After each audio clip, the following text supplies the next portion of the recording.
Bismillahirrahmanirrahim. Assalamualaikum warahmatullahi wabarakatuh. Selamat Waalaikumsalam. datang para mahasiswa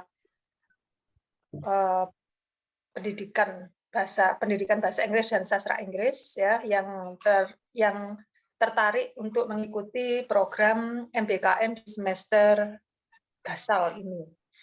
Saya ucapkan selamat datang juga untuk Bu Emi. Terima kasih Pak Nanang yang sudah memfasilitasi pertemuan hari ini.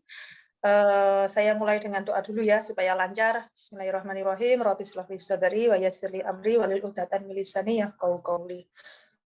Agenda kita hari ini adalah sebenarnya untuk mensosialisasikan kegiatan yang akan kalian ikuti di semester Gasal ini, dari semester genap ya Pak ya, semester genap 2022-2023 di semester ke-6. Ya, ke-6, benar ya Pak Nanang ya. Kalau yang ikut angkatan 2020 dan semester ke-8 seandainya ada, ya di angkatan 2019 seandainya ada. Kami merasa perlu mengadakan pertemuan hari ini karena dari grup WhatsApp yang kita punya itu sepertinya kok banyak sekali pertanyaan gitu ya, terutama tentang paket konversi. Konversinya bagaimana, terus kenapa sekolahnya tidak seperti yang kita inginkan gitu ya. Nah, perlu kalian tahu bahwa MBKM itu punya banyak bentuk, punya banyak jenis. Kalau tidak salah ada 13 macamnya. Salah satu dan salah dua, salah tiganya itu adalah kampus mengajar yang oleh Kemdikbud, terus MSIB, terus apalagi itu ISMA ya, dan beberapa yang lain lagi. Untuk yang di Mandiri itu kita punya asistensi mengajar yang diadakan oleh UM dan KKN Membangun Desa. Kalian bebas memilih bentuk MBKM yang kalian inginkan. Kewajiban kalian hanya 1 kali dalam masa studi S1 gitu ya. Sebenarnya hak kalian itu adalah 3 kali dalam masa studi S1. Jadi kalian punya hak untuk melaksanakan MBKM setara dengan 60 SKS. Ya, tapi kewajiban kalian hanya 1 kali saja. Begitu. Bagi angkatan 2019 yang kebanyakan mungkin sudah pernah mengikuti MBKM, kalian tidak punya kewajiban kecuali kalau kalian memang menginginkan gitu ya. Jadi beda antara membutuhkan dan menginginkan gitu ya. Angkatan 2020 mungkin memang harus mengikuti entah di semester ini, entah di semester berikutnya, itu nanti pilihan kalian sendiri dengan pertimbangan dosen MTA-nya. Kalian bisa memikirkan kemudian hari setelah kami mensosialisasikan beberapa hal mengenai paket konversi dan beberapa bentuk MBKM saat ini. Untuk lebih jelasnya mungkin Pak Nanang bisa mulai memberikan informasi mengenai paket konversi dan apa-apa yang harus dilakukan. Silakan Pak Nanang. Terima kasih. Sebelum saya diskusi lebih lanjut, kami mohon Pak Harya untuk berkenan memberikan pengantar. Bapak, apakah memungkinkan? Baik, Pak Nanang. Oke, bisa terdengar Pak Nanang, Bu Lestari? Sakit, Pak. Sakit. Oke, mohon maaf baru selesai rapim dengan Bu Sekretaris dan Bu Nunung. Saya minta waktu sebentar saja. Assalamualaikum warahmatullahi wabarakatuh. Yang saya hormati Bu Sekdur, Pak Nanang, dan Bu Lestari, sebagai tim MBKM Sastra Inggris. Terima kasih sudah menyiapkan acara sosialisasi ini. Kemudian yang berbahagia para mahasiswa, alhamdulillah siang hari ini tim MBKM Sasing bergerak cepat untuk melakukan sosialisasi MBKM tahun ini. Insya Allah Bu Lestari dan Pak Anang itu sudah detail terkait dengan MBKM 2023 ini. Tapi intinya bahwa MBKM itu menjadi hak dan wajib begitu ya. Jadi betul mahasiswa itu berhak mengikuti 3 kali, dan namun dari hak 3 kali itu kalau dihitung-hitung itu total SKS-nya kurang lebih 60 SKS. Jadi kalau lulus prodi S1 Bahasa dan Sastra Inggris dan Pendidikan Bahasa Inggris itu 146, itu kalau 60 SKS-nya itu tanpa kuliah, itu berapa persennya kira-kira itu? Ya, jadi 146 dikurangi 60, berarti 60 SKS-nya, iya, jadi hampir separuh persen MK itu digunakan untuk MBKM. Namun demikian, saran dari pimpinan bahwa itu semua diserahkan ke masing-masing jurusan. Artinya sastra Inggris itu mewajibkan mahasiswa paling tidak sekali mengikuti MBKM dengan konversi 20 SKS begitu. Yang 2 kalinya itu tidak wajib, artinya boleh diambil, boleh tidak.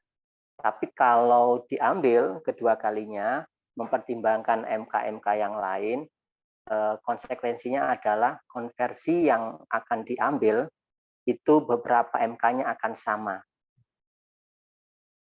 Jadi di paket di semester genap itu ada MK yang mirip atau yang sama dengan MK yang ditawarkan di paket semester ganjil begitu. Jadi seperti KKN, PPL itu sama selalu muncul. Tapi untuk mata kuliah prodi elektif lainnya itu relatif beda. Jadi itu sistem konversi yang sifatnya harga mati begitu. Artinya itu masuk sistem, tidak bisa dikurangi, tidak bisa ditambah. Insya Allah Bu Lestari dan Pak Nanang tadi kami sudah koordinasi pagi tadi. Mudah-mudahan nanti mahasiswa punya penjelasan yang detail. Kemudian semua mahasiswa paling tidak minimal sudah ikut MBKM sekali. Yang lainnya itu tidak wajib. Kalaupun nanti mau diikutkan, mau ikut lagi, yaitu tadi ada beberapa hal yang perlu dipertimbangkan, termasuk MK, mungkin juga pola bentuk kegiatan yang lain. Oke, secara detail Pak Nanang dan Bu Lestari akan menyajikan. Saya ikut tapi off cam, Pak Nanang, Bu Lestari karena ada manten saya. Terus, iya, Pak. Nggih, matur nuwun Pak Nanang dan Bu Lestari. Mudah-mudahan lancar. Amin. Assalamualaikum warahmatullahi wabarakatuh. Waalaikumsalam warahmatullahi wabarakatuh. Baik. Terima kasih Pak Arya, Bu Lestari. Saya izin share screen. Teman-teman mahasiswa, jika punya pertanyaan bisa ditulis dulu di kolom chat. Nanti kita akan diskusikan secara umum beberapa nanti. Semoga harapannya bisa semua pertanyaan bisa tercover. Tapi kalaupun tidak bisa, nanti bisa dilanjutkan di grup pendaftaran MBKM di grup WhatsApp. Baik, sebentar.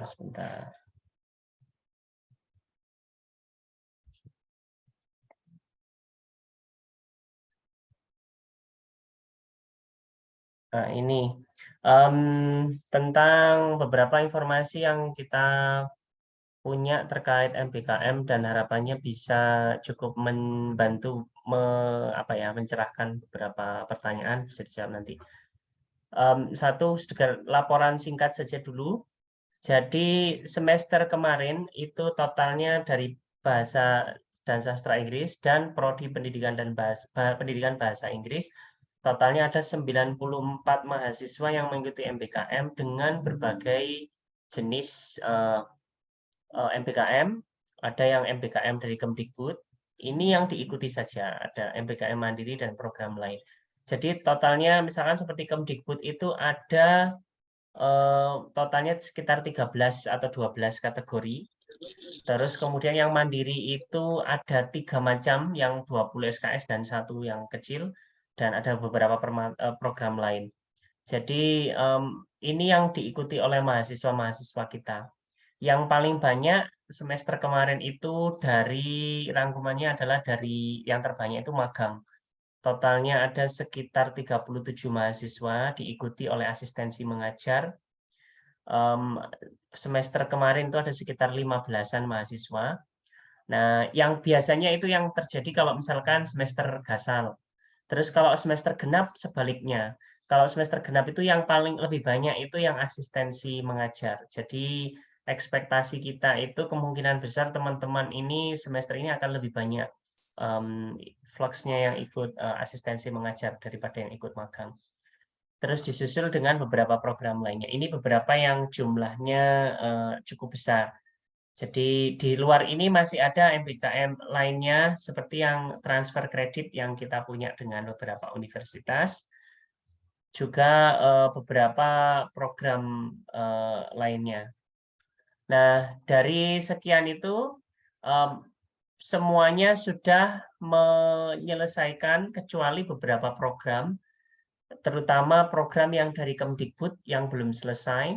Jadi diantaranya seperti ISMA, yang sekarang mereka sedang memasuki minggu-minggu akhir. Ada juga yang sudah selesai per akhir Desember kemarin. Ada yang sampai yang terlama itu Februari. Jadi fenomenanya adalah karena kita punya banyak program dan selesainya itu beda-beda, maka lebih sulit, manajemennya itu agak sulit. Dan kemudian kami mohon agar dapat dimaklumi bahwasannya arrangement-nya itu agak kadang-kadang mungkin kita cenderung tidak dari awal tidak punya timeline khusus karena mayoritas program-program MBKM itu daftarnya timeline-nya masing-masing beda-beda. Jadi contohnya misalkan seperti Kampus Merdeka kemarin bulan November dibuka, setelah Kampus Merdeka baru magang, nanti saat ini akan ada pembukaan ISMA, dan seterusnya. Jadi semuanya program-program MBKM itu tidak bersamaan pembukaannya, sehingga pemrosesannya pun kita hanya berdasarkan mana yang datang duluan, mana yang lebih prioritasnya mendesak untuk dilakukan, semacam itu. Jadi kita masih kesulitan untuk membuat timeline untuk MBKM-nya. Tapi harapannya dengan beberapa hal dirapikan, nanti kita akan bisa lebih efektif lagi MBKM-nya semester-semester depan. Salah satunya yang akan kita rapikan itu bentuknya terkait dengan mata kuliah konversi. Nanti akan saya jelaskan lebih lanjut. Baik, untuk semester kemarin, kita sebenarnya diwajibkan untuk menggunakan konversi. Nanti saja saya sampaikan terkait konversi. Nah, ini prosedur MBKM-nya yang ini secara umum yang kita punya. Jadi Anda pertama mendaftar MBKM dulu. Sambil Anda mendaftar MBKM, Anda mendaftar di Kampus Merdeka UM. Idealnya mendaftar di Kampus Merdeka UM itu jika MBKM-nya sudah diterima.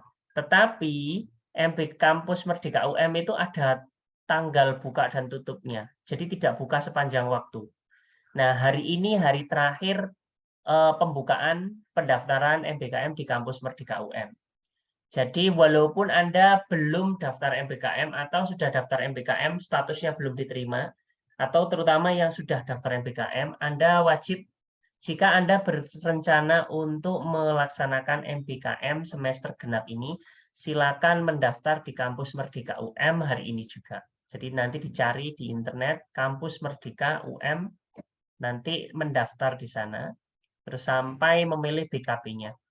Terus Anda mendapatkan pengumuman hasil MBKM-nya, lalu Anda mendaftar registrasi di kampus dan KRS. Ada mahasiswa yang dia ikut MBKM tetapi tidak registrasi. Jadi nilainya tidak bisa dimasukkan ke MBKM-nya. Ada 2 kejadian semacam itu. Jadi Anda harus mendaftar, harus registrasi di kampus, dan harus KRS. Kalau tidak bisa nilainya nanti. Terus kemudian Anda mengikuti kegiatan MBKM, pelaksanaannya nanti akan dimonitor dan dievaluasi. Kemudian Anda membuat laporan akhir, membuat luaran. Setelah itu Anda submit ke kita nilai MBKM dari mitra ataupun dari yang lainnya, dari pembimbing internal maupun eksternal akan kita input ke paket konversi yang sudah dipilih oleh mahasiswa tersebut. Jadi urutannya secara umum seperti ini. Untuk kalendernya, tanggal-tanggalnya masih akan diperiksa lagi, terutama kaitannya dengan MBKM yang berbeda-beda. Jadi kalau kampus Merdeka mungkin agak cepat mulai kampus mengajar akan agak cepat untuk mulainya karena sudah seleksi duluan. Tetapi yang magang ini nanti pengumumannya baru sekitar Januari atau Februari. Jadi pelaksanaannya pun pasti akan molor gitu. Jadi nanti kita butuh koordinasi lebih. Itu nanti kita bisa rencanakan selanjutnya. Nah, sekarang kaitannya dengan konversi MBKM dan sistem KRS. Nah, jadi saya jelaskan dulu sedikit yang dimaksud dengan paket konversi itu apa, MK konversi itu apa. Jadi kan MBKM itu kan ada 20 SKS, misalkan yang MBKM 20 SKS atau di bawahnya. Anda melaksanakan MBKM, itu kan berarti Anda tidak kuliah. Jadi ketika di luar itu Anda melaksanakan BKP Anda, bentuk kegiatan pembelajarannya sesuai yang Anda pilih atau yang Anda ikuti. Misalkan magang berarti di institusi, misalkan kampus mengajar berarti di sekolah-sekolah, misalkan pertukaran mahasiswa Merdeka berarti Anda belajar di kampus lain, ISMA juga belajar di kampus lain, dan seterusnya. Nah, Anda kan nilainya berbeda-beda. Nanti nilainya akan disubmit ke kita, terus kita konversi ke dalam mata kuliah Anda yang kira-kira sesuai dengan BKP Anda tersebut. Jadi itu yang kita maksud dengan konversi itu. Jadi nilai yang ada di sana itu kita masukkan ke nilai Anda agar mahasiswa mendapatkan penghargaan dari usahanya untuk belajar atau beraktivitas di luar kampus itu, sehingga mereka mendapat haknya. Jadi mereka tidak kuliah, mereka beraktivitas di luar, mereka mendapat nilai dari yang di luar itu, kita akan masukkan ke mata kuliah yang sudah dipilih dalam bentuk paket itu di UM. Semester sebelum mulai dari awal munculnya MBKM sebenarnya sudah ada pemberlakuan paket. Cuma pemberlakuannya belum wajib. Nah, semester kemarin ini kita masa transisi. Di awal diwajibkan, terus kemudian oleh LP3 kemudian dibuat tidak wajib. Nah, untuk semester ini, jadi kalau misalnya yang semester kemarin itu tidak wajib, ada yang pakai paket dari MBKM, ada yang tidak. Jadi mereka mengisi sendiri KRS-nya dimodifikasi sesuai kebutuhannya mereka.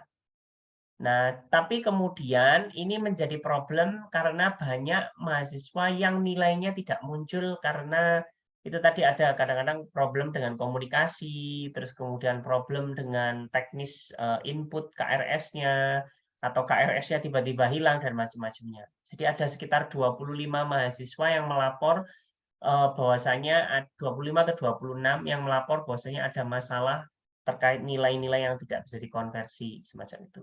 Mayoritas nilainya sudah bisa dikonversi, mayoritas aman, cuma ada saja mahasiswa yang kemudian sedikit bermasalah.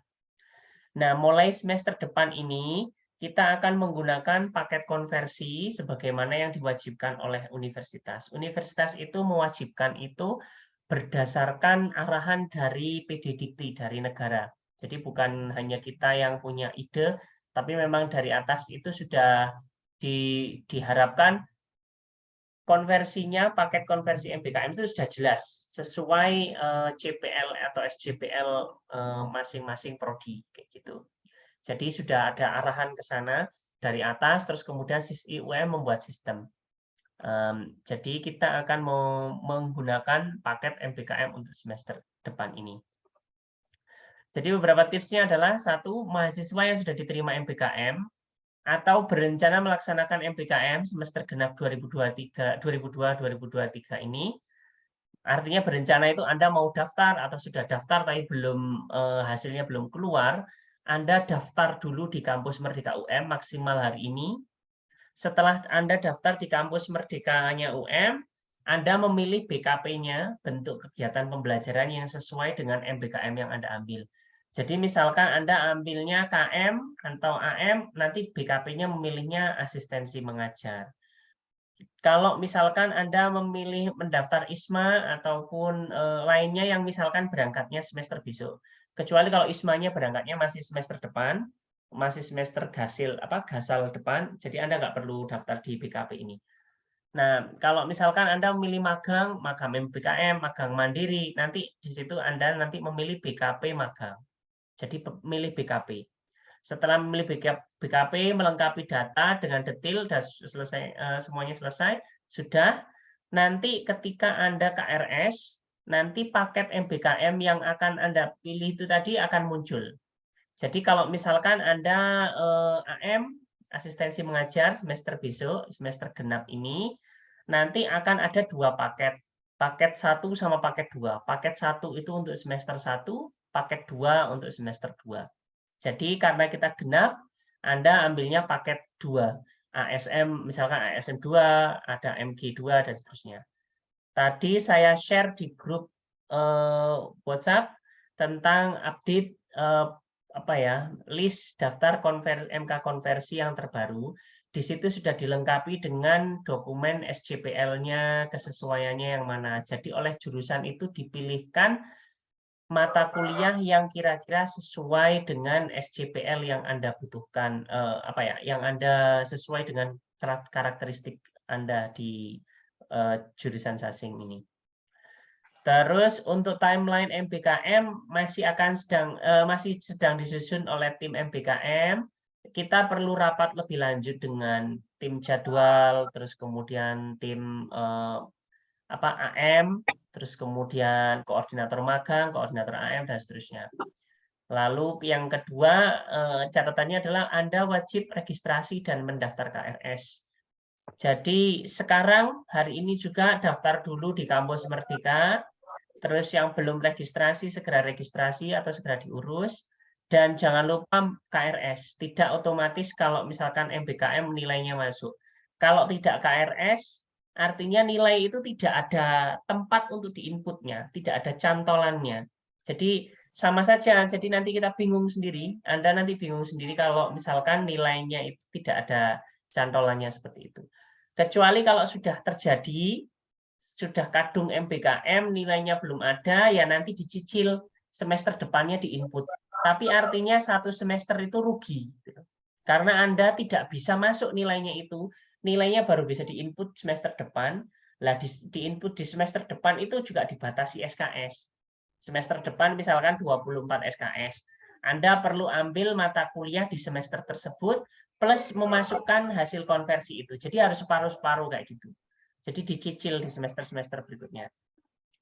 Kalau memang tidak terpaksa, lebih baik semuanya dilengkapi, registrasi, KRS, dan seterusnya dilengkapi. Semacam itu. Saya tidak perlu menjelaskan lagi ya untuk jenis-jenis MBKM-nya apa saja, tapi jika nanti ada muncul pertanyaan, nanti mungkin bisa dijelaskan oleh Bu Lestari terkait jenis-jenis MBKM itu apa saja, dan seterusnya. Saya asumsinya teman-teman sudah sedikit paham, tapi karena maksudnya saya sedang menjelaskan yang konversi, biar tidak lompat-lompat. Saya lanjutkan dulu yang konversi. Nah, ini sudah ada link di sini, nanti ini link ini sudah saya share juga di grup pendaftaran MBKM. Silakan nanti diklik, nanti di sana nanti ada list daftar konversinya. Jadi Anda nanti bisa lihat gambarannya, misalkan ini untuk prodi PBIng, nanti pilih BKP-nya asistensi mengajar, terus kemudian pilih yang paket 2, jangan pilih paket 1. Di situ ada paket 1, ada paket 2, bukan Anda pilih sesuai kebutuhan, tetapi teman-teman pilih sesuai semesternya.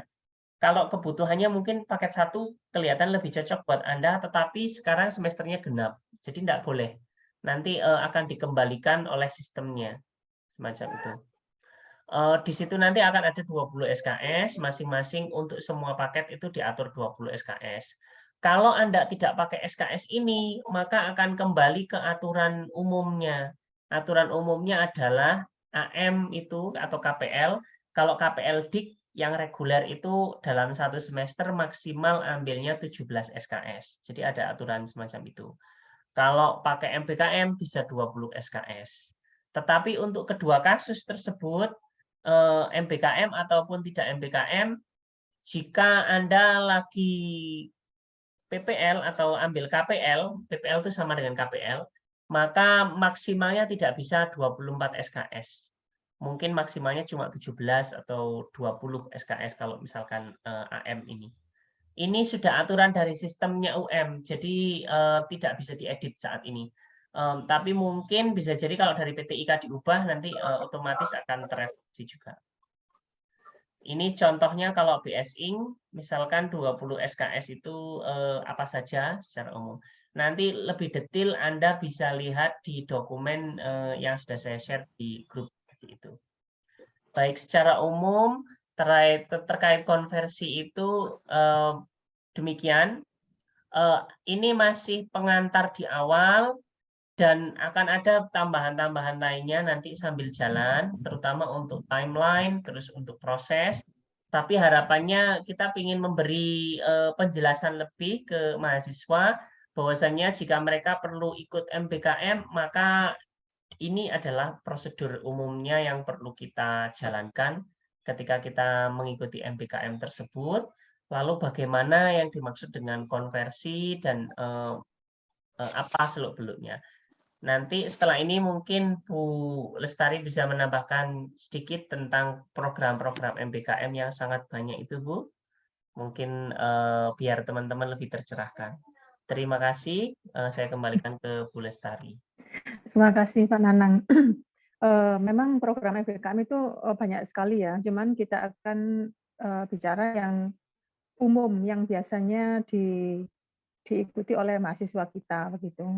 Dari yang dijelaskan Pak Nanang tadi, kalian harus bisa membedakan ini ya, yang programnya Kemdikbud dan programnya yang mandiri. Jadi jangan dicampur aduk.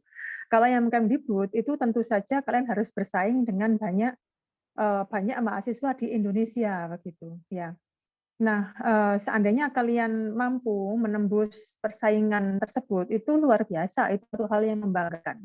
Jadi kami tim MBKM itu selalu mendorong mahasiswa yang ingin ber-MBKM itu untuk mengikuti yang dari jalur Kemdikbud karena kalian punya banyak sekali sisi positifnya. Contohnya adalah insentif gitu yang disediakan. UKT misalnya, teman-teman yang baru dari berbagai universitas atau tempat-tempat yang baru gitu. Dan satu lagi ada sertifikat yang nanti akan bisa kalian dapatkan dengan tulisan bahwa itu pernah mengikuti MBKM Kemdikbud dan sebagainya. Nah, sertifikat ini yang dikeluarkan oleh Kemdikbud itu akan bermanfaat untuk kalian saat kalian yang jurusan pendidikan ya ingin mengikuti program PPG gitu. Itu adalah nilai plus gitu ya. Berarti kalian pernah PPG prajabatan ya. Jadi berarti kalian pernah melakukan hal yang di luar zona aman misalnya seperti itu. Nah, itu kami memang mendorong mahasiswa itu untuk mengikuti program MBKM dari yang diadakan oleh Kemdikbud apapun bentuk kegiatan MBKM-nya. Bisa kampus mengajar ya, bisa MSIB ya Pak Nanang ya benar ya. ISMA misalnya, terus studi independen. Nah, itu banyak sekali. Yang menjadi masalah mungkin timeline-nya tidak bersamaan. Seperti yang dijelaskan Pak Nanang tadi. Jadi kalau misalnya yang dibuka sekarang adalah kampus mengajar, yang lain-lain tidak akan bisa kalian temukan gitu ya, karena akan dibuka bertahap. Tidak semuanya langsung diberikan gitu, enggak. Seandainya nanti kalian memang berniat untuk mendaftar di MBKM Kemdikbud untuk jalur kampus mengajar dan tidak lolos, maka jangan putus asa, kalian mencari program BKP yang lain, misalnya untuk magang atau MSIB atau yang sudah ingin ikut ISMA tidak lolos misalnya ya, terus kalian harus ikut yang lain. Nah, itu lebih aman menurut kami ya, karena yang di Kemdikbud itu adalah sudah jaminan gitu ya. Pembimbing kalian nanti kalau misalnya ikut yang jalur Kemdikbud itu pembimbing MBKM-nya bukan dosen-dosen kalian di kenyataannya ya dalam kegiatan MBKM-nya, tapi adalah pembimbing-pembimbing dari kampus-kampus yang lain yang memang sudah mendaftar ya di laman MBKM untuk menjadi dosen pembimbing lapangan, bersaing juga dengan dosen-dosen yang lain di Indonesia begitu. Jadi kami akan sangat bangga bila kalian bisa menembus atau menjadi partisipan dari MBKM Kemdikbud apapun bentuk MBKM-nya. Yang kedua adalah MBKM mandiri. Ini yang diadakan oleh UM sendiri. Contohnya adalah AM. Dulu bernama KPL ya. Sebenarnya bukan transformasi sebenarnya ya.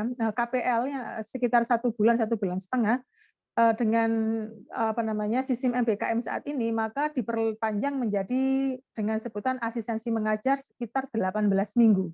18 minggu itu sekitar 4 bulan. 4 bulan ya 4 bulanan lah itu ya. Nah, yang di AM itu seperti KPL pada umumnya, yang kalian akan bersama dengan teman-teman dari fakultas-fakultas yang lain, jurusan yang lain gitu ya, di sekolah-sekolah tertentu yang sudah kalian pilih atau dipilihkan oleh LP3. Dan patut diingat bahwa kadang-kadang satu sekolah itu sudah cukup kuotanya dan kalian tidak bisa memilih sekolah tersebut. Jadi kalian bisa, kalau misalnya sudah tergabung mendaftar di laman MBKM untuk AM dan kalian tidak bisa menemukan sekolah, mungkin karena di sekolah-sekolah itu sudah full ya, kuotanya sudah full gitu ya. Saya sudah menanyakan hal ini pada Bu Emi beberapa hari yang lalu. Kemungkinan nanti akan dibuka kembali sekolah yang lain yang kuotanya masih belum terpenuhi begitu. Nah, itu kalau diadakan oleh Mandiri. Dan sepertinya saat ini tidak ada insentif lagi ya Pak Nanang ya, untuk yang AM Mandiri itu ya. Nah, sepertinya seperti itu. Belum tahu, Bu. Ya, jadi beda-beda dengan yang awal-awal. Kalaupun memang ada insentif ya baguslah, kalaupun tidak ada ya jangan berharap begitu ya. Saya ingin berbagi satu kasus mengenai pentingnya kalian registrasi dan melakukan KRS. Satu bimbingan saya di SMPN 1 Bululawang gitu ya, bernama A gitu ya, Mbak A gitu ya. Itu dia mendaftar di laman MBKM UM tapi tidak melakukan registrasi. Ya, mendaftar di laman MBKM UM tapi tidak melakukan registrasi. Dan dia melaksanakan MBKM itu selama 1 semester, 18 minggu. Endingnya ketika kita ingin memasukkan nilai, namanya tidak ada.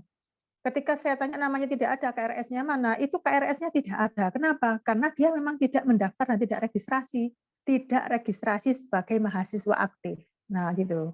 Jadi kita tidak bisa memasukkan nilainya. Akhirnya apa yang terjadi? Sia-sia sudah semua yang dilakukan selama 1 semester. Padahal ini si mahasiswa ini itu tangkas, cerdas dan menjadi pemimpin ketua kelas di AM di SMPN 1 Bululawang. Bayangkan pentingnya kalian melakukan registrasi. Jadi tidak cukup hanya sekedar pertama melakukan pendaftaran di laman MBKM UM dan setelah itu tinggal menunggu sekolah. Kalau kalian melakukan itu tanpa registrasi, ya seperti tadi nanti kasusnya kami tidak bisa masukkan nilainya karena kalian tidak, dalam tanda petik ya, tidak diakui sebagai mahasiswa aktif karena namanya tidak terdaftar. Gitu. Jadi itu yang ingin saya sampaikan, pentingnya untuk registrasi, KRS-an seperti pada umumnya. Bagaimana nanti ketika saya sudah KRS-an dan saya ikut kuliah reguler selama 1 bulan, ternyata di bulan Februari ada pengumuman ya, bahwa saya diterima oleh MBKM Kemdikbud untuk BKP magang misalnya gitu ya, di Robotik Indonesia misalnya. Ya tidak apa-apa, nanti kita akan melakukan modifikasi KRS seperti yang biasa kita lakukan. Jadi tidak perlu khawatir, kalian tetap bisa mendaftar ya, meskipun timeline-nya nanti tidak sesuai yang kalian inginkan dan tidak sesuai dengan yang kita inginkan juga sebenarnya. Begitu Pak Nanang, cerita ya, case by case dari saya. Saya serahkan kembali pada Pak Nanang atau kita mulai saja dengan tanya jawab Pak. Tanya jawab aja dulu, Bu. Ya silahkan, mungkin ada yang mau bertanya.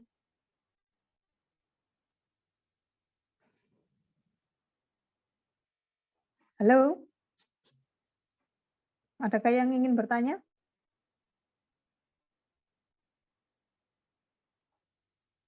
Nanti kalau di sini nggak ada yang bertanya, berarti nanti di grup WhatsApp juga tidak ada pertanyaan. Oke, silakan Pak Nanang dari Dela.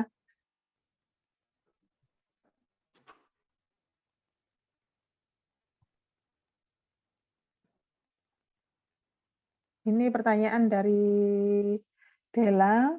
Mohon izin bertanya, untuk pengisian penempatan sekolah bagi mahasiswa KM di website Kampus Merdeka UM, lebih baik dimasukkan pilihan sekolah pertama saja atau pilihan sekolah kedua saja atau keduanya.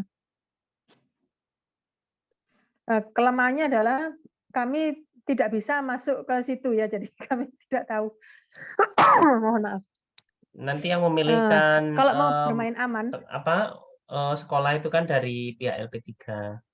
Jadi kalau misalnya Anda mau masukkan list sekolah, rekomendasinya silakan dipilih yang sekolah yang benar-benar Anda yakin, kayak gitu. Masukkan dua-duanya tidak apa-apa. Tapi yang Anda benar-benar rekomendasi dua-duanya itu. Jika tidak, nanti kalau misalkan dari LP3 sekolah yang di target pertama sudah penuh karena pemilihannya itu bukan berdasarkan prestasi atau apa, tapi siapa duluan kayak gitu saja dari LP3, maka pada dasarnya LP3 akan mencarikan sekolah lain, biasanya seperti itu yang teknisnya. Iya, betul. Terus juga ada pertanyaan follow up pada dasarnya tadi di chat juga. Apakah kita bisa kalau misalkan mahasiswa KM mengundurkan diri dari AM, apakah saya bisa pindah ke sekolahnya mahasiswa KM tersebut yang notabene lebih dekat gitu menurut saya.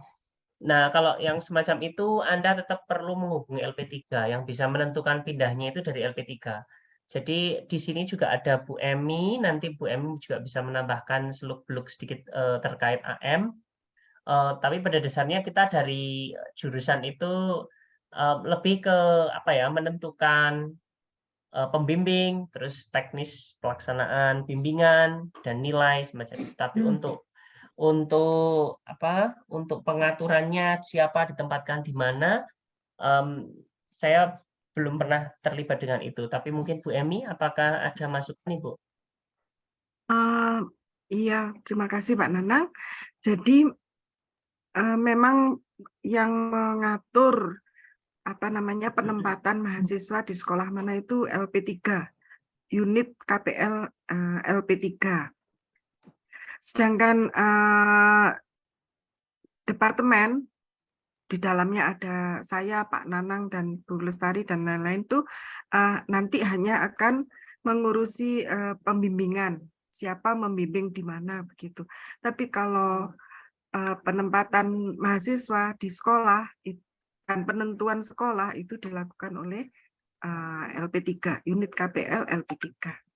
Begitu Pak Nanang.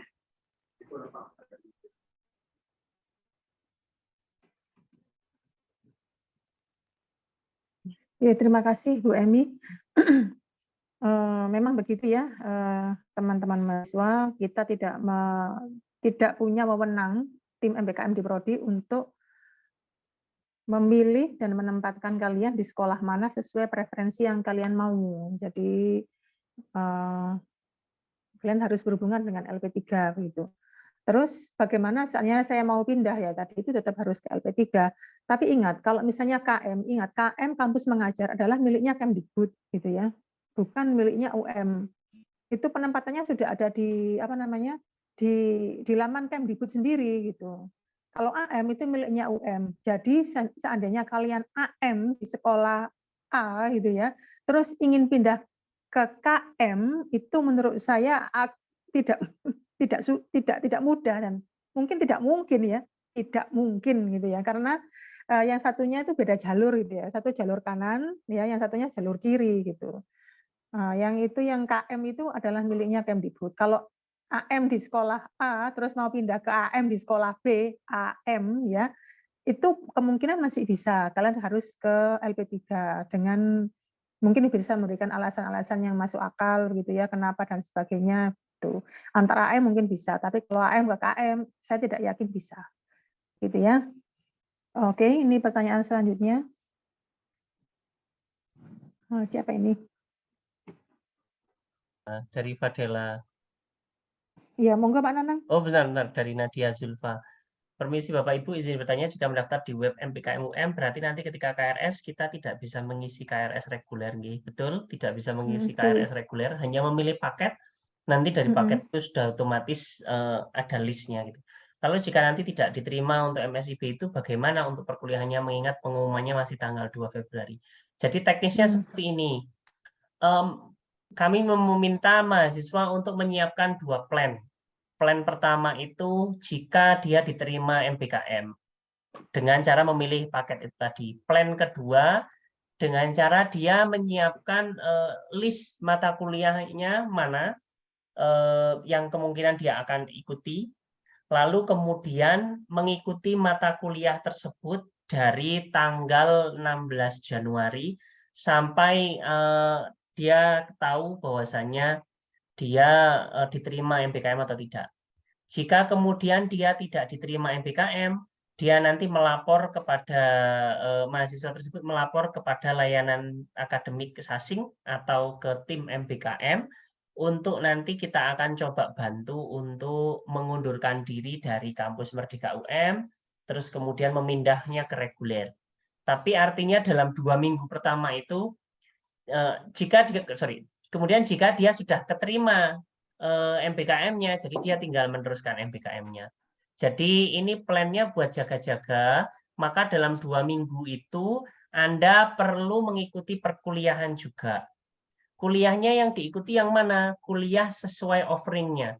Jadi misalkan Anda punya list mata kuliah A sampai J, silakan misalkan offering-nya A, ikuti mata kuliah tersebut, tidak perlu mendaftar dulu, sampaikan kepada dosennya bahwasanya saya sedang menunggu pengumuman MBKM dan diinstruksikan untuk mengikuti perkuliahan reguler dulu sampai hasilnya keluar. Jika hasilnya keluar dan dinyatakan tidak diterima MBKM Kemdikbud, nanti melapor kepada kami untuk dicoba dibantu untuk diinput ke regulernya.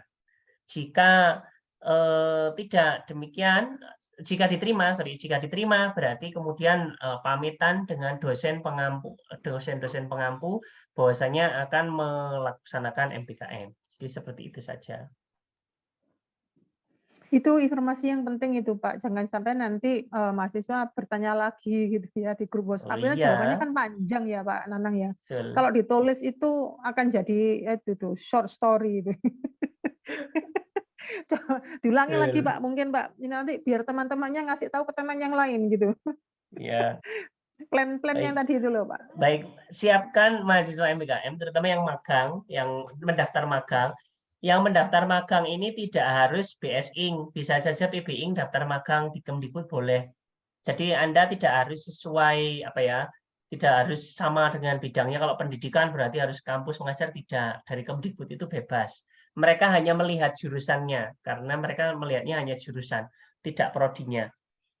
Nah, jika Anda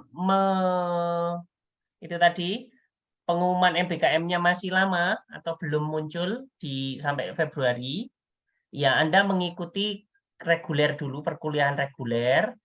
KRS-nya nanti otomatis tertulis paket kalau misalkan Anda mendaftar hari ini di Kampus Merdeka. Saya mengharapkan seluruh mahasiswa untuk mendaftar di Kampus Merdeka hari ini, deadline-nya hari ini karena mulai dari 15 Desember sampai 6 Januari. Alasannya kenapa nanti akan dibuka lagi itu tidak jelas kapannya. Dari Kampus Merdeka, jika nanti memang ada banyak request untuk dibuka, biasanya dibuka. Cuma masalahnya kadang-kadang waktunya itu tidak jelas dan pengumumannya tidak sampai ke kita. Seperti yang semester kemarin itu pengumumannya diberikan kepada Korprodi dan Kadep, terus kemudian kita tidak mengetahui pengumuman itu sampai setelahnya deadline pengumumannya, sehingga ada yang missing. Seharusnya harus pindah ke paket, tapi tidak bisa pindah karena sudah kelewatan. Jadi silakan ikut daftar di Kampus Merdeka, lalu ikut perkuliahan reguler sesuai offering Anda, matur, sampaikan ke dosennya, minta izin, ini masih menunggu MBKM, kami mohon izin ikut perkuliahan, tapi belum mendaftar dulu, belum KRS dulu. Nanti ikuti perkuliahan sampai keluar pengumuman MBKM-nya, diterima atau tidak. Kalau diterima berarti Anda melaksanakan MBKM-nya, pamitan ke dosennya, terus laksanakan MBKM-nya. Kalau Anda tidak diterima berarti melapor kepada kami, terus nanti biar dibantu agar keluar dari paket tersebut, paket MBKM-nya, terus kemudian mengkonversi mata kuliahnya. Tuh. Pertanyaan berikutnya Oke. tentang asistensi mengajar dari Fadela. Monggo Ibu. Permisi Bapak Ibu, saya mohon izin bertanya, apabila saya mengambil program AM, apakah saya juga bisa mengambil mata kuliah wajib tesis proposal di luar mata kuliah yang sudah konversi 20 SKS? Terima kasih. Begini Fadela ya, mahasiswa yang ikut KM dan AM, MBKM ya, apapun bentuknya, dan sudah mendaftar di situ di laman MBKM UM, itu kalian otomatis terkunci 20 SKS begitu ya. Jadi paket konversi itu yang akan kalian dapat. Kalian tidak bisa lagi memprogram mata kuliah yang lain begitu ya. Jadi jawabannya tidak bisa begitu ya. Jawabannya tidak bisa. Dan yang kedua, seandainya bisa pun, kan jatah kalian kan 22 sampai 24 misalnya ya. Seandainya bisa pun, kami tidak menyarankan kalian untuk ber-MBKM dan berkuliah reguler. Kenapa? Karena mungkin ada jadwal kalian saat ber-MBKM AM, dalam hal ini AM ya, itu kalian bentrok dengan jadwal kuliahnya. Misalnya di sekolah A itu kalian harus mengajar pada hari Rabu jam 9 gitu ya, sampai jam 11. Sementara kuliah kalian itu jam 10:30 gitu ya, jam 10:30, jam 7:56 gitu ya. Nah, bagaimana nanti kalian akan membagi waktu? Nah, coba dipikirkan resiko-resiko yang seperti itu. Kan tidak mungkin kalian akan bilang ke guru di sekolah gitu ya, "Bu, mohon maaf, saya ini ada kuliah, ini kelas saya tinggal sebentar." Kalian tidak dalam posisi menawar. Begitu juga dalam hak ke dosennya gitu ya, tesis proposal yang ngajar Pak Nanang misalnya, "Pak, mohon maaf ini saya masih mau ngajar dulu di sekolah A," gitu. Kira-kira Pak Nanang akan mengizinkan apa tidak? Otomatis tidak akan bisa gitu. Jadi yang kalian harus pikirkan adalah resiko saat kalian ber-MBKM dan melakukan kuliah reguler. Sepanjang sepengetahuan kami kemarin itu ketika sudah mendaftar di kampus MBKM, laman MBKM UM, sudah terkunci kalian 20 SKS. Yang tadi sudah dijelaskan oleh Pak Nanang tadi. Siapa Pak pertanyaan sebelumnya itu? Yang tadi sebelum ini? Yang tanya bagaimana kan nggak bisa KRS-an gitu kan Pak ya? Iya. Itu berarti kalian sudah terkunci di situ. Jadi tidak bisa. Short answer is no, you cannot. Tambahan lagi, Oke. kemungkinan besar selain tidak lancar ketika perkuliahan, nilai jelek itu rawan nilai jelek. Karena apa ya? Seperti yang ini yang sedang berjalan kemarin itu ada beberapa mahasiswa yang ngotot pingin ikut extensive reading secara online. Bisa, tapi kemudian agak menyulitkan secara teknis perkuliahan sehingga kemudian rawan dapat nilai jelek juga. Jadi kami sangat menyarankan mungkin kalau misalkan lagi MBKM sebaiknya tidak perlu demikian. Sebagian dosen memberi izin. Jadi seperti ini misalkan ya, Anda MBKM, Anda ambil mata kuliah dosen tersebut, terus kemudian oleh dosennya diizinkan ambil mata kuliahnya tidak tercatat di KRS, nanti semester depan Anda KRS dengan dosen tersebut, terus kemudian mata kuliahnya itu nanti nilainya diinput. Sebagian dosen mungkin berkenan, tapi sebagian lainnya mungkin tidak berkenan. Jadi saya menyarankan lebih baik ikut KRS saja sesuai mengikuti prosedur sesuai KRS-nya atau programnya. Kalau misalkan tidak memungkinkan semester depannya. Solusinya, jadi jika nanti teman-teman ikut MBKM semester genap ini, jika nanti ternyata ada mata kuliah yang menjadi prasyarat mata kuliah lain, terutama yang riset, nanti bisa diajukan proksus ketika semester pendek atau semester gasal. Itu dari jurusan solusinya seperti itu. Jadi misalkan harus ambil mata kuliah tesis proposal. Nanti bisa mengajukan proksus tesis proposal ketika semester pendek. Jadi ketika semester gasal depan, Anda masih tetap bisa menjalankan perkuliahan semacam itu. Jadi tidak ada yang tertinggal pada dasarnya, masih ada solusi. Jadi di sini Anda mending tetap fokus dengan MBKM-nya, nanti prosesnya bisa dilaksanakan di semester pendek. Oke, baik. Selanjutnya dari Dinda, kayaknya ini magang ini ya Dinda ya. Yang pertama untuk Pak Nanang ini. Mengenai pengisian identitas studi tujuan yang ada di laman MBKM UM, mengingat terakhir pengisian tanggal 6 untuk kolom studi diisi apa? Diisi sesuai Anda targetnya di mana. Sementara. Jadi kalaupun tidak sesuai nanti tidak masalah. Jadi diisi saja. Yang dibutuhkan oleh kampus Merdeka UM itu hanya Anda mau mengisi atau tidak mengisi. Mereka tidak memperhatikan akurasinya, tidak begitu diperhatikan. Jadi semacam itu. Kemudian untuk pengisian BKP di MBKM UM untuk mahasiswa yang mengikuti MSIB, apakah memilih BKP magang atau praktik kerja atau magang bersertifikat Kemdikbud? Kalau mengikuti MSIB, maka memilih magang bersertifikat Kemdikbud. Pada dasarnya hampir sama saja, jadi tidak usah khawatir. Oke, selanjutnya dari Dewi Jaka ya. Kalau yang di Kemdikbud itu kan ada sertifikatnya gitu ya. Apapun jenis MBKM-nya itu memang ada di panduan ya, yang akan diterbitkan sertifikat itu. Kalau saya salah nanti saya koreksi.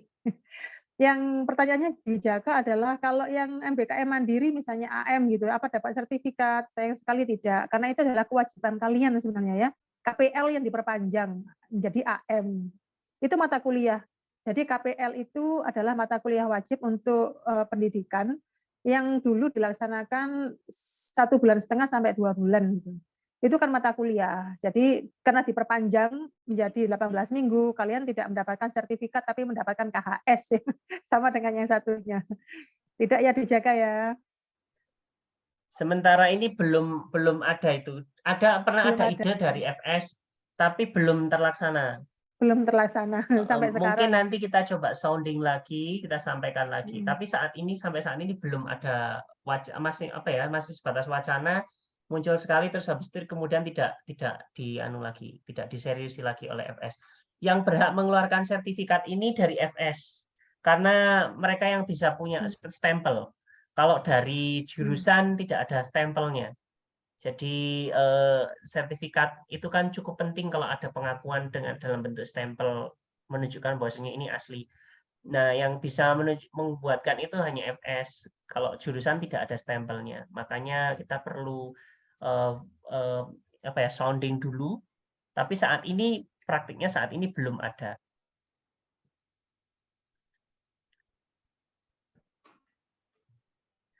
Oke, Salsabila pertanyaannya sudah terjawab pada dasarnya ya. Mata kuliah yang sudah diambil pada list konversi seperti EYL, Classroom Management, sama Research Statistics, apakah nanti masih bisa diambil pada saat KRS disiapkan? Kalau tidak bisa diambil, kita hanya mendapat konversi 12 SKS. Jika ada beberapa mata kuliah yang sudah diambil, apakah nanti masih bisa diambil pada saat KRS disiapkan? Oke, jadi kalau sudah ada mata kuliah, misalkan mata kuliahnya sudah diambil, karena sistemnya paket, maka otomatis mata kuliah yang di paket itu akan muncul lagi. Nah, fungsinya satu sebagai perbaikan. Dan yang kedua, fungsinya bisa digunakan nanti sebagai klaim kalau misalkan kita mau mengajukan SKPI. Saya sudah ambil mata kuliah ini, nilainya sudah bagus, yang ini saya ganti dengan SKPI, apakah bisa kayak gitu. SKPI itu surat keterangan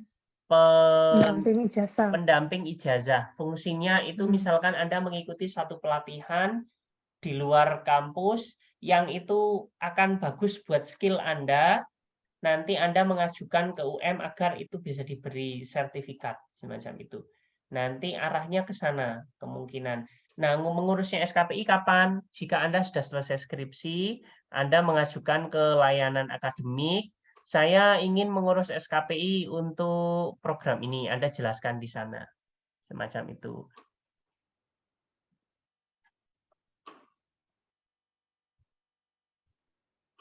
Baik, sudah tidak ada pertanyaan lagi, Bu, sepertinya, Bu. Oke, apakah semuanya sudah jelas semuanya ya? Pertanyaannya nanti mungkin Pak di grup WhatsApp Pak. Baik, silakan bergabung di grup WhatsApp. Terus kemudian kalau ada pertanyaan silakan disampaikan di sana. Untuk masa KRS dengan dosen PA tetap dilaksanakan seperti biasanya. Jika Anda sudah daftar MBKM, terus kemudian KRS-nya pakai paket, nanti mungkin di dosen PA tidak bisa melihat. Ada beberapa situasi semester selalu dosen PA, salah satunya dosen PA tidak bisa melihat isi KRS-nya. Atau yang kedua, dosen PA bisa melihat tapi tidak bisa mengklik menerima kayak gitu.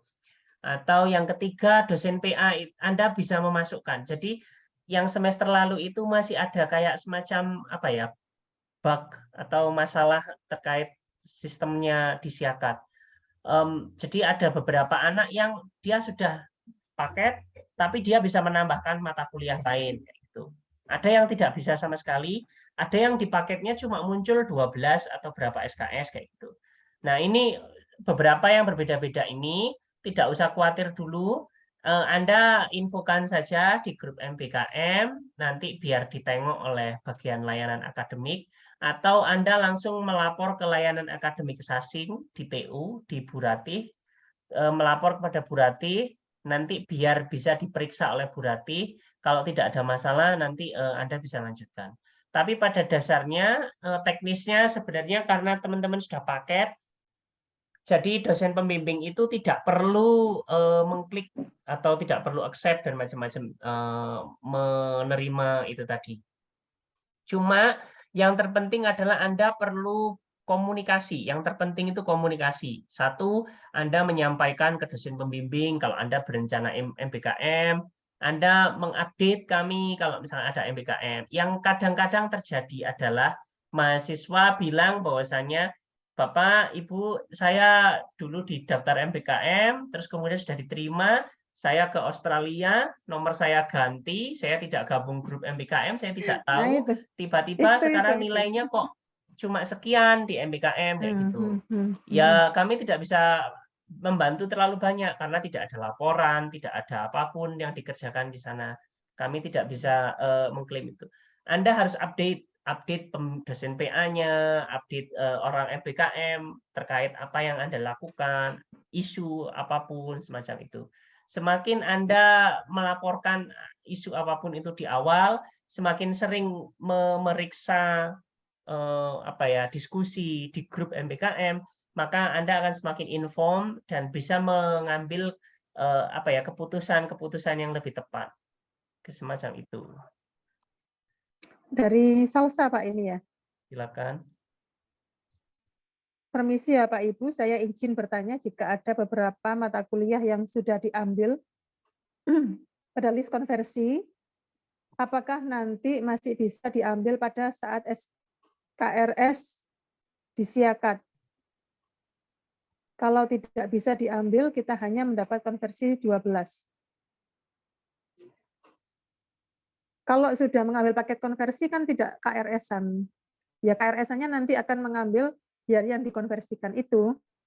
Begitu ya. Jadi kalian akan mengambil misalnya mata kuliah yang dikonversikan adalah riset statistik, terus EYL, terus classroom management, itu sudah pernah kalian ambil semuanya. Nah, terus kalian memutuskan untuk mengikuti MBKM asistensi mengajar misalnya ya, kan itu kan dikonversi kan. Apa fungsinya nanti? Mungkin dulu saat kalian pernah mengambil di semester-semester yang lalu, itu nilainya belum maksimal gitu, dapat B+, misalnya gitu ya, A- gitu. Nah, ketika kalian mengkonversikan itu untuk kegiatan MBKM, itu mungkin bisa kalian lakukan untuk upgrade nilai gitu ya.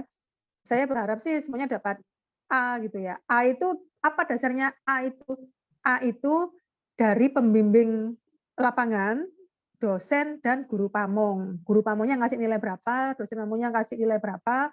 Nanti kan jadinya jatuhnya A misalnya begitu ya. Nah, itu bisa kalian gunakan untuk memperbaiki mata kuliah yang ditawarkan di mata kuliah konversi gitu.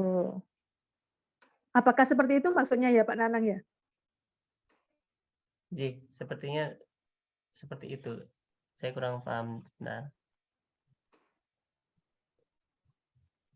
Iya, sepertinya gitu. Masih bisa diambil pada saat KRS disiakat. Oh, ya tidak bisa ya. Karena kan sudah terkunci kalian akan masuk ke MK konversi itu. Teknisnya sebenarnya sudah terkunci. Jadi kalau misalkan ada, jadi semester kemarin ada mahasiswa itu yang dia itu sudah ambil paket MBKM, di siakatnya paketnya itu hanya muncul beberapa, 8 atau 12, terus dia bisa menambahkan. Ada yang semacam itu. Kalau untuk dia bisa menambahkan, saya kurang tahu apakah itu nanti dia masuknya MBKM atau tidak. Yang jelas, offering MBKM itu nanti tidak bisa diambil secara manual untuk semester besok. Jadi kalau dia menambahkan sesuatu, nanti dia menambahkannya sebagai mata kuliah reguler. Semacam itu. Jadi dia harus mengikuti perkuliahan secara reguler juga. Dan kalau perkuliahannya secara reguler, itu berarti bergantung kebijakan dari masing-masing dosen. Jadi kalau misalkan dosennya ingin agar mahasiswa datang langsung ke kampus, berarti ya mahasiswa harus datang, dan seterusnya. Masalah nilai dan macam-macam, itu juga petugas dan macam-macam, semuanya harus sesuai kriteria mata kuliah tersebut secara reguler. Semacam itu. Tapi sebenarnya harapan kita itu, kalau misalkan semester kemarin sudah dicoba dibenahi, harapannya semester ini sudah rapi gitu. Tapi kalau ternyata nanti ada masalah ketika KRS, silakan nanti disampaikan ke dosen PA atau juga disampaikan juga kepada kami, nanti kita bisa mendiskusikan dengan pihak jurusan ataupun PTIK. Pertanyaan dari Sylvia Kodrunada. Permisi, saya ingin bertanya apakah mata kuliah wajib semester 5 seperti thesis writing, learning language assessment, dan sebagiannya dibuka di semester 6. Mengingat kami di semester 6 tidak bisa mengambil thesis proposal, language assessment development, dan sebagainya dikarenakan semester 5 kami mengambil MBKM. Jadi jika berdasarkan kurikulum semester 6 kami hanya mendapatkan manajemen inovasi karena KKN sudah saya ambil di MBKM semester 5 kemarin. Nanti untuk mahasiswa yang semester lalu sudah MBKM, akan kami usahakan membuka kelas Proksus, program khusus di semester 6 ini untuk mata kuliah yang menjadi prasyarat mata kuliah lain. Jadi misalkan seperti learning language assessment, terus kemudian lain-lainnya itu yang harusnya diambil di semester 5, nanti akan dicoba dibuatkan kelas Proksus kayak gitu. Nah, Proksus ini mendaftarnya dengan cara menghubungi kami dan layanan akademik. Jadi tidak muncul di siakat. Pilihan-pilihan itu tidak ada di siakat.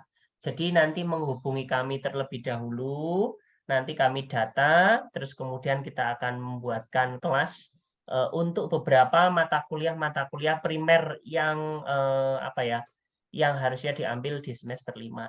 Ini untuk menjamin bahwasannya hak-hak mahasiswa yang telah berkontribusi dengan mengerjakan MBKM itu tetap terpenuhi. Nah, sama kalau Anda MBKM semester 6, berarti nanti mata kuliah yang harusnya diambil di semester 6 yang berkaitan dengan riset atau menjadi prasyarat semester 7 bisa diajukan untuk Proksus di semester antara. Semacam itu. Untuk talk teknisnya, pada dasarnya nanti akan kami hubungi secara khusus mahasiswa-mahasiswa yang eligible untuk ini. Biasanya yang eligible itu mahasiswa yang dia semester 5 melaksanakan MBKM. Jadi tidak semua mahasiswa semester 5 boleh mengambil Proksus. Hanya mahasiswa semester 5 yang mengambil MBKM yang diberi izin untuk Proksus semacam ini. Karena Proksus itu sebenarnya program khusus untuk mahasiswa yang kepepet, misalkan sudah semester tua, ternyata mata kuliah yang dibutuhkan sudah tidak ditawarkan lagi atau kurikulumnya ganti dan seterusnya. Pertanyaannya sama dengan yang satunya kayaknya nih ya. Nadia Zulfa itu pertanyaan sama, jawabannya sama seperti itu. Nadia Zulfa ya. Oke. Davania. Saya baru saja mendaftar di laman kampus Merdeka UM. Setelah melakukan penyimpanan pendaftaran, terdapat perintah untuk menentukan mata kuliah. Maksudnya bagaimana? Ini mata kuliah konversi itu, ya, Davania. Begitu ya Pak Nanang ya? Ini di laman kampus Merdeka ya Bu ya. Saya belum lihat Hmm. tampilannya yang seperti ini. Iya, ini kita Dulu itu mungkin terakhir hanya memilih BKP. Jadi silakan nanti dicoba di screenshot, dikirimkan kepada kami, nanti biar kami periksa dulu.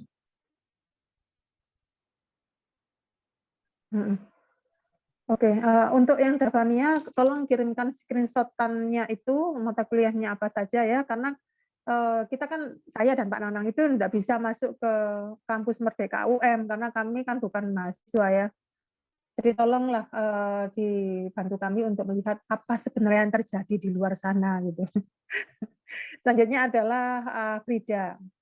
Permisi Bapak dan Ibu, saya izin bertanya, kemarin saya dan beberapa mahasiswa mendaftar di laman PPL dan sudah memilih sekolah. Sekarang saya sudah diterima di KM, Kemendikbud berarti ya. Apakah kami harus melakukan pengunduran diri dari AM berhubung kami belum melakukan pendaftaran pada laman MBKM UM? Oke, Afrida, kamu tetap harus melakukan pendaftaran di laman MBKM UM, ya. Kamu melakukan pendaftaran di laman MBKM UM supaya nanti data berapa jumlah mahasiswa yang melakukan MBKM itu dapat ditarik ke jurusan atau ke prodinya masing-masing gitu ya. Jadi 1, kamu harus mendaftar di laman MBKM UM. 2, kamu bisa melakukan pengunduran diri dari AM. Tetap harus melapor ya. Melapor bahwa kamu mengundurkan diri dengan alasan diterima di KM. Begitu ya, Afrida? Saya rasa sudah jelas.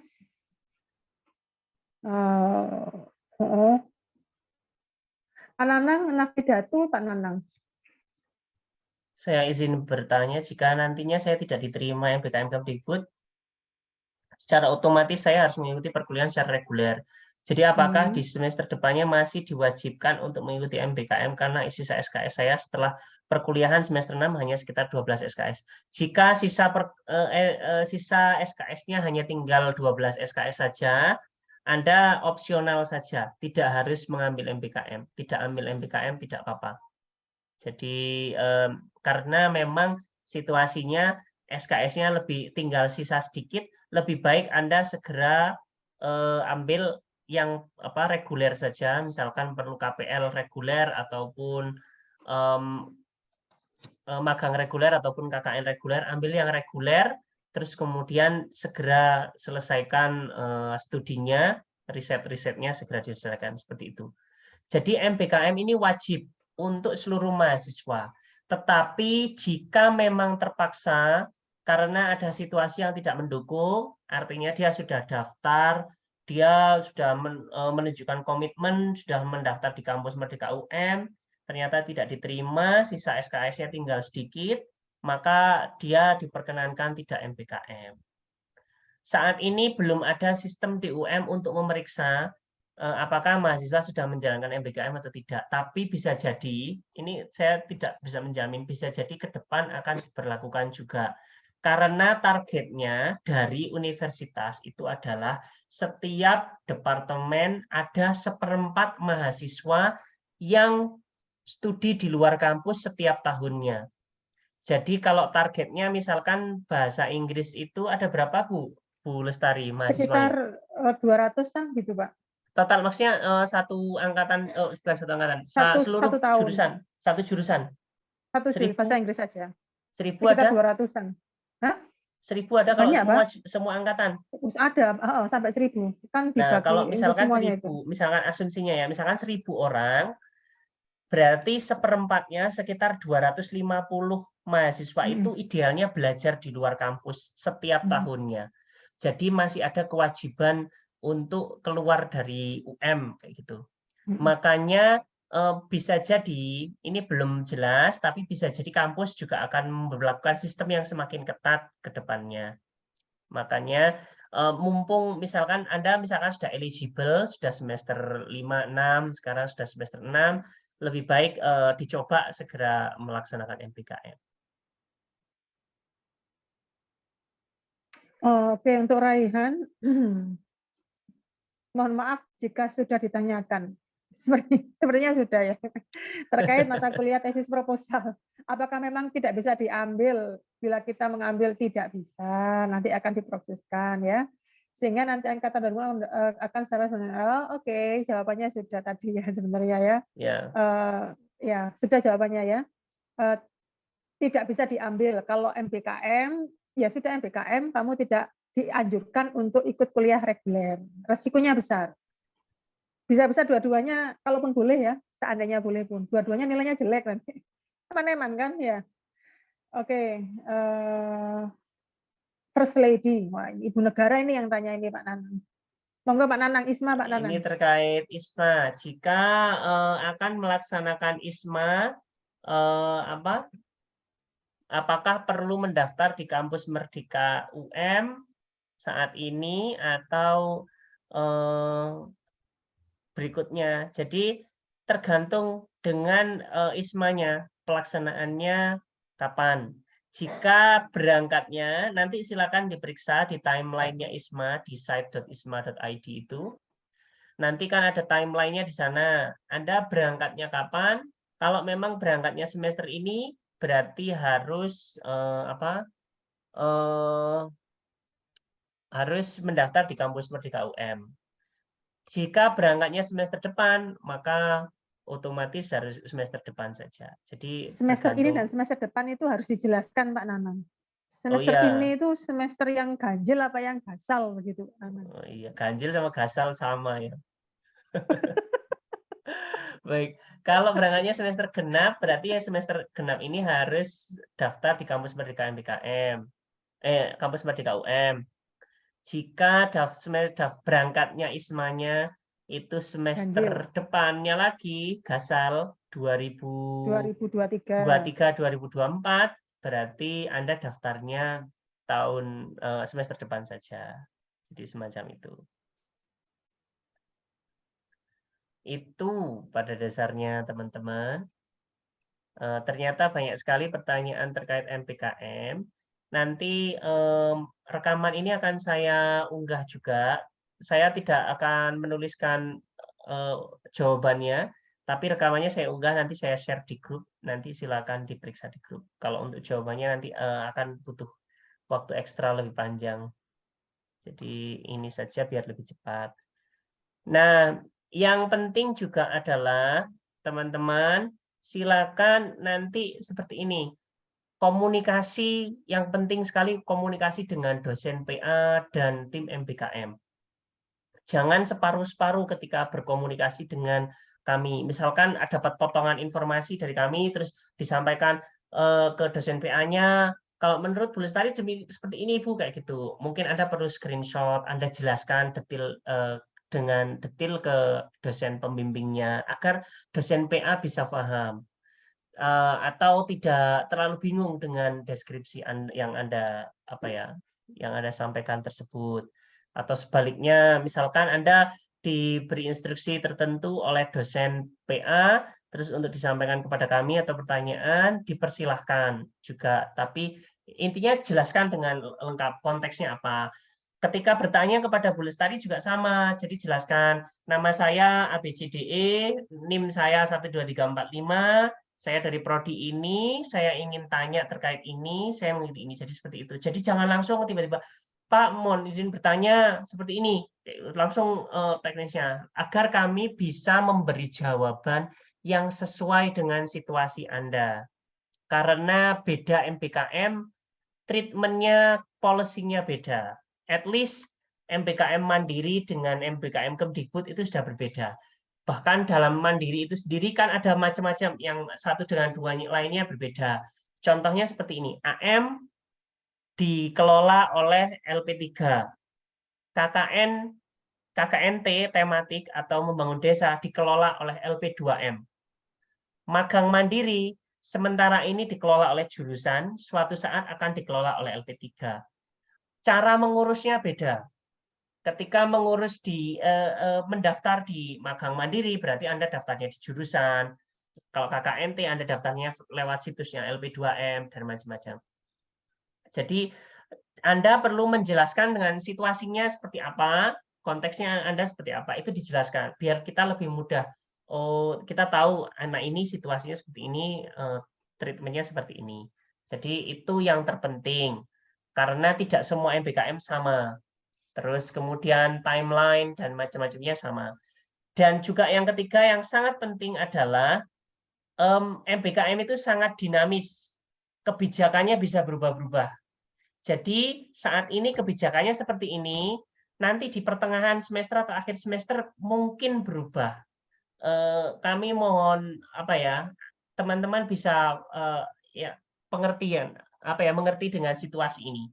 Jadi kita ini masih mencari-cari format karena misalkan dari pemerintah ada masukan baru, ada ide baru, terus kemudian dari universitas ada ide baru lagi, sehingga dari kita penerapannya pun bisa jadi berubah-berubah.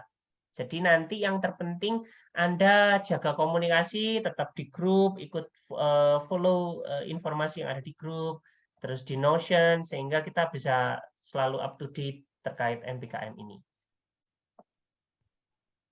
Ya. Dan saya juga ingin menitipkan pesan, kalian akan selalu kami dorong untuk mengikuti MBKM, apapun jenis MBKM-nya. Cuman kalau memang ingin mengikuti Kemdikbud, kami akan senang sekali, gitu ya. Silakan mengikuti yang Kemdikbud apapun bentuknya.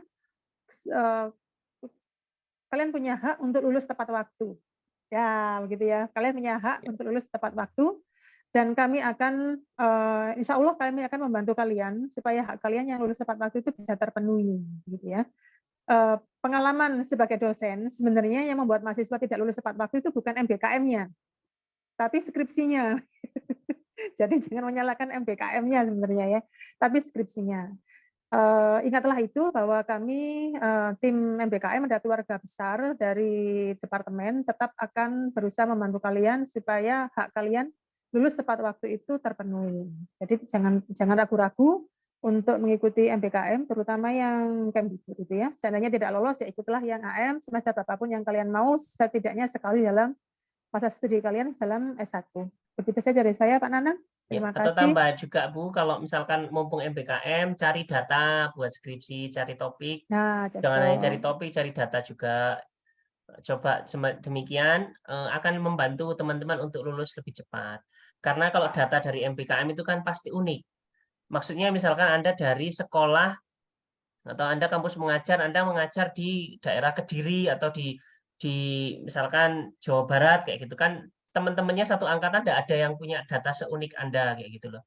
Jadi cenderung mudah Anda untuk menuliskan tugas akhirnya. Jadi akan membantu. Ya, tapi nanti teknisnya tetap nanti sambil jalan, sambil dilihat ada potensi atau tidak kayak gitu. Itu saja dari kami. Bu Emi, mungkin wonten masukan malih Ibu?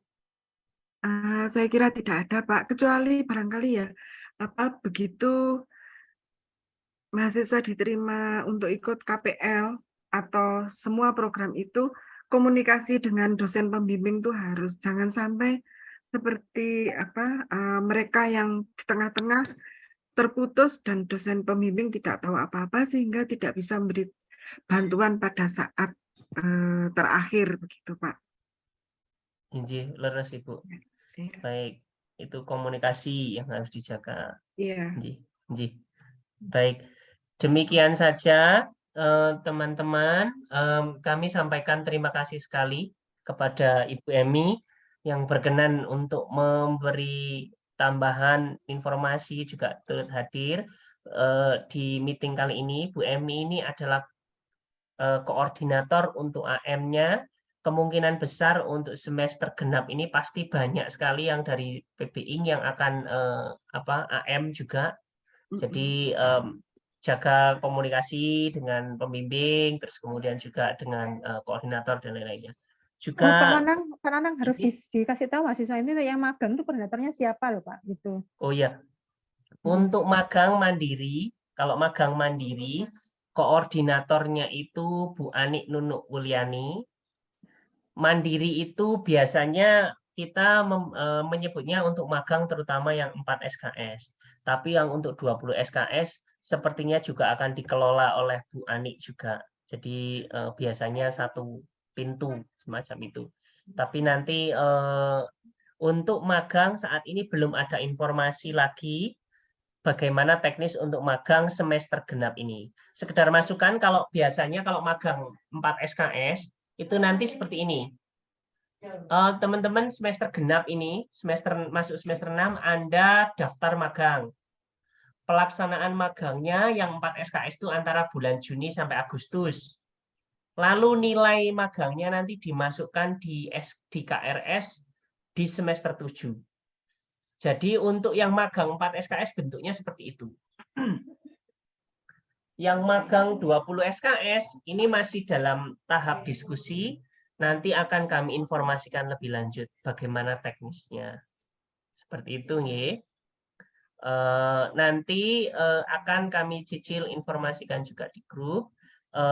Saat ini masih banyak sekali perkembangan-perkembangan baru. Jadi kita masih butuh waktu untuk mempersiapkan terus menata lagi.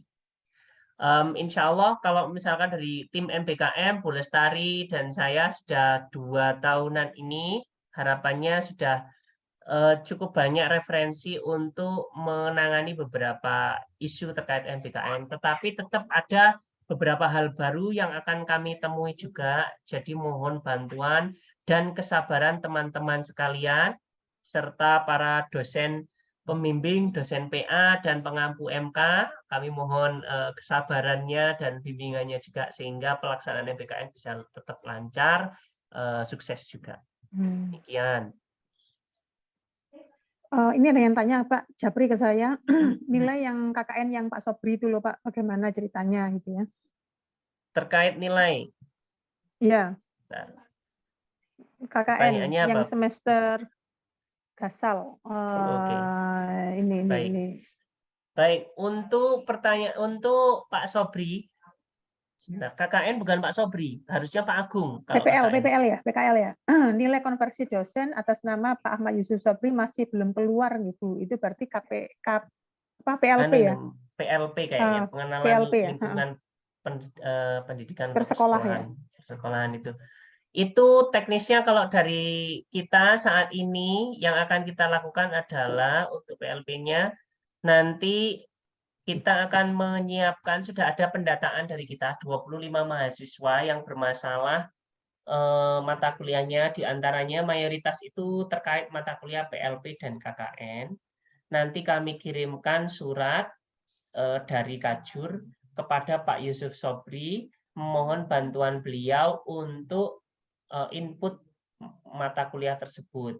Selain dari Kajur, surat dari Kajur, nanti kami akan meminta bantuan salah satu perwakilan mahasiswa untuk juga approach ke Pak Yusuf Sobri, sehingga pendekatannya tidak hanya dari surat dari Kajur, tetapi juga dari mahasiswa. Hal yang sama juga untuk mata kuliah KKN. Semester sebelumnya, semester genap 2021-2022, itu ada sekitar 9 mahasiswa yang nilai KKN-nya belum diinput ke MBKM. Terus dari sekian itu ada sekitar 6 atau 8 mahasiswa yang molor sampai semester kemarin ini, tidak bisa diinput.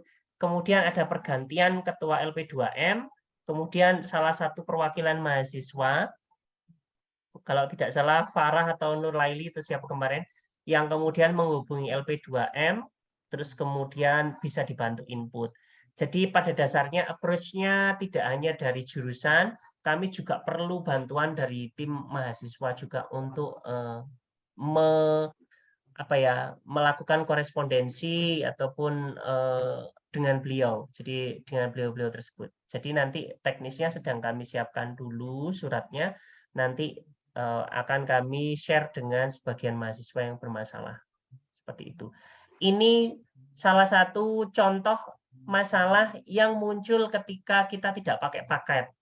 Jadi karena tidak pakai paket, mahasiswa yang memasukkan mata kuliah misalkan KKN itu kadang-kadang ada yang salah input, tidak memasukkan nama Pak Suharyadi, tetapi asal ada KKN-nya langsung diambil, ternyata yang muncul adalah pengampunya Pak Agung Winarno.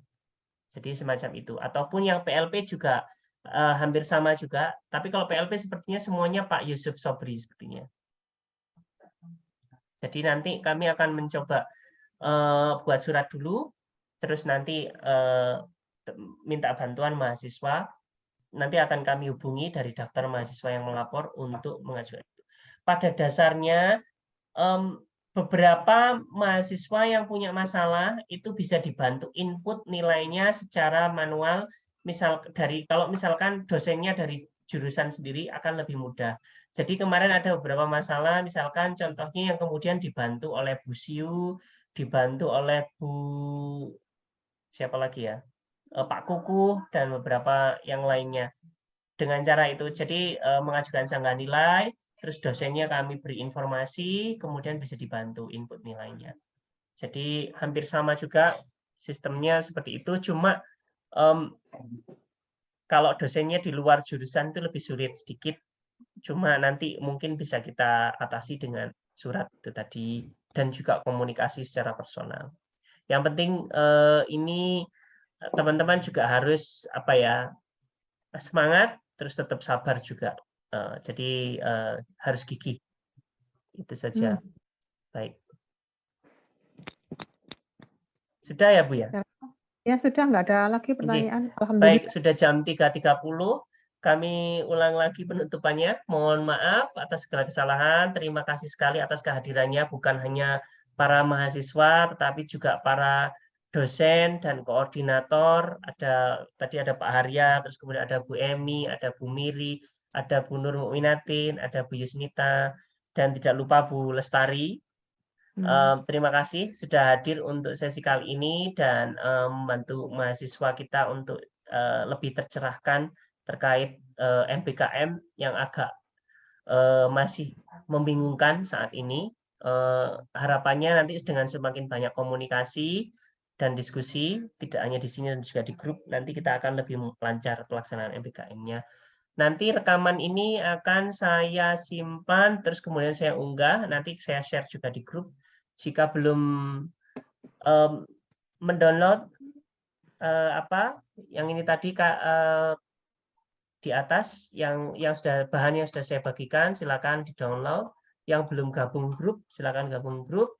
Terus yang belum memeriksa Notion, mungkin bisa silakan dicoba dicek Notion-nya. Di situ semua informasi sudah diterangkan jadi satu, jadi lebih sistematis saja. Mohon maaf atas segala kesalahan. Nanti kita lanjutkan lagi di grup. Tadi Bu Lestari yang membuka, Bu Lestari juga yang akan menutup. Monggo Bu. Terima kasih Pak Nanang. Alhamdulillahirrahmanirrahim. Pertemuan kita hari ini sosialisasi MBKM sudah terlaksana dengan baik, insya Allah. Semoga pertemuan kita hari ini memberikan manfaat bagi kita semuanya, bagi tim MBKM, bagi mahasiswa. Hanya dengan semangat kebersamaan dan saling membantu, kita bisa melakukan dan melewati permasalahan yang mungkin akan ada dan kita ketemu di kedepannya. Mari kita tutup pertemuan hari ini dengan bacaan Alhamdulillahirrahmanirrahim. Terima kasih semuanya, Pak Nanang, Bu Emi, Pak Suharyadi, mungkin kalau masih ada. Bu Lestari, Bu Pak Emi, Nanang. terima kasih teman-teman mahasiswa. Kita tutup dengan bacaan wassalamualaikum warahmatullahi wabarakatuh. Waalaikumsalam warahmatullahi wabarakatuh.